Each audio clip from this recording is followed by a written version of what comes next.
नमस्कार, मी किरण. Content writing किंवा content writer या जॉब प्रोफाईलविषयी अनेकांना आकर्षण असतं, की कंटेंट रायटिंग म्हणजे काय? कंटेंट रायटर या जॉब प्रोफाईलमध्ये नेमकं काय करावं लागतं आणि ह्यांना सॅलरी किती असते? तर अशा प्रकारचे वेगवेगळे प्रश्न विचारले जातात. मी कंटेंट रायटर म्हणून 4 ठिकाणी जॉब केलेला आहे. तसंच फ्रीलान्सिंग म्हणून कंटेंट रायटिंगची सर्व्हिस काही जणांना पुरवलेली आहे. तर या पार्श्वभूमीवर म्हणजे याविषयी जी जिज्ञासा आहे ती तृप्त व्हावी या क्षेत्रात येऊ इच्छिणाऱ्यांची, यासाठी हा व्हिडिओ मी बनवतो आहे. सगळ्यात पहिल्यांदा कंटेंट रायटिंग म्हणजे काय असं जर आपण बघायला गेलं तर प्रामुख्याने जे वेबसाठी जो कंटेंट लिहिला जातो त्याला कंटेंट रायटिंग असं म्हणतात. मग ते यूट्यूब चॅनलची स्क्रिप्ट असेल, इन्स्टाची रीलची कॉपी असेल किंवा मग न्यूज पोर्टलसाठी लिहिलेलं न्यूज आर्टिकल असेल किंवा एक एसी ऑप्टिमाइज एक मोठा ब्लॉग असेल. तर हे सगळं जे आहे किंवा अन्य सोशल मीडिया साठी लिहिलेल्या कॉपी असतील, ते ह्याला सगळ्याला ढोबळपणे कंटेंट असं म्हटलं जातं. अशी काही व्याख्या कोणी तयार केलेली आहे असं नव्हे, पण सामान्यपणे डिजिटल मीडिया किंवा डिजिटल मार्केटिंग कंपन्या ज्या आहेत, ह्या सेक्टरमध्ये या प्रकारच्या टर्मचा वापर केला जातो. ह्या जॉब प्रोफाईलविषयी बोलायला गेलं तर हे ह्याच्यामध्ये अनेक फरक आपल्याला आढळून येतील. म्हणजे कंटेंट रायटरची अशी एक विशिष्ट जॉब प्रोफाईल असते असं नव्हे. ज्या ठिकाणी कंटेंट रायटरची गरज असते, तर त्या संस्थेने आपली जाहिरात देताना कंटेंट रायटरकडून आपल्याला काय अपेक्षा आहे, कशा प्रकारचं काम आहे ते लिहिलेलं असतं.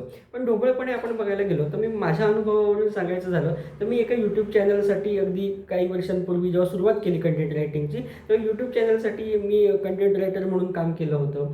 त्यानंतर एका पर्सनल फायनान्स किंवा फायनान्शियल लिटरसी हा एक स्टार्टअपचा ऑब्जेक्टिव्ह होता.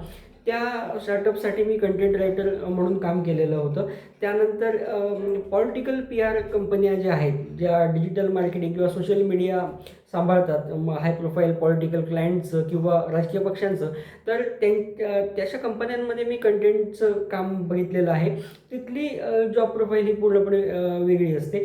म्हणजे आता पब्लिक रिलेशनचं काय प्रिन्सिपल आहे, की आपण पब्लिक रिलेशनची जबाबदारी ज्या कंपनीची किंवा ज्या व्यक्तीची सांभाळतो, तिचं पब्लिक परसेप्शन हे चांगलं कसं राहील, लोकमानसातील त्या संस्थेची किंवा व्यक्तीची प्रतिमा चांगली कशी राहील, हे जनसंपर्क व्यवसायाचं एक उद्दिष्ट असतं. मग त्या अनुषंगाने कंटेंट रायटर म्हणून अशा ठिकाणी काम करताना ती जबाबदारी पार पाडावी लागते.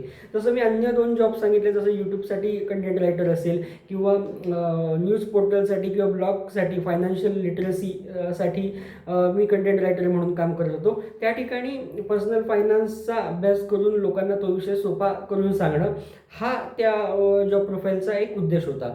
तर अशा प्रकारे कंपनीच्या ऑब्जेक्टिव्हप्रमाणे या गोष्टी बदलत असतात. जर याचा सॅलरीचा आपण बघायला गेलो तर सॅलरी ही एखादा नवोदित आहे, त्याची पार्श्वभूमी काय आहे, किती वर्षाचा अनुभव आहे, ह्या सगळ्या गोष्टी महत्त्वाच्या ठरतात.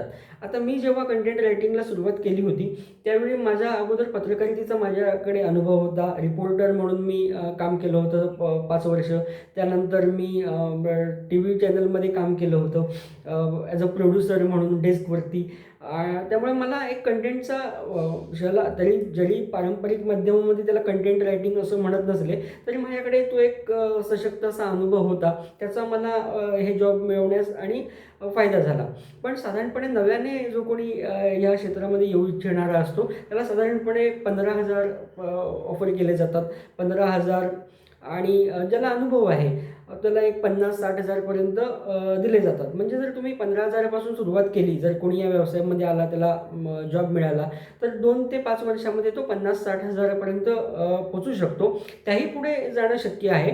पण ते तुम्ही स्वतःला लेवलअप किती करता ह्याच्यावरती पण ते अवलंबून असतं. पण साधारणपणे ही पगाराची रेंज या जॉब प्रोफाईलसाठी असते. तर कंटेंट रायटिंग संबंधी मला अनेकांना मी असं बघतो की वेगवेगळ्या प्रकारच्या शंका असतात. तर कंटेंट रायटिंगबद्दल तुम्हाला जे काही प्रश्न असतील, मग तुम्ही एक नव्याने कंटेंट रायटर बनू इच्छिणारे असाल किंवा तुमचं काही डिजिटल पोर्टल असेल, चॅनल असेल आणि तुम्हाला ह्याच्यामध्ये काही शंका असतील तर त्या दृष्टीने सुद्धा तुम्ही कमेंटमधून विचारू शकता. या विषयावर व्हिडिओ बनवायला मला नक्कीच आवडेल. थँक्यू.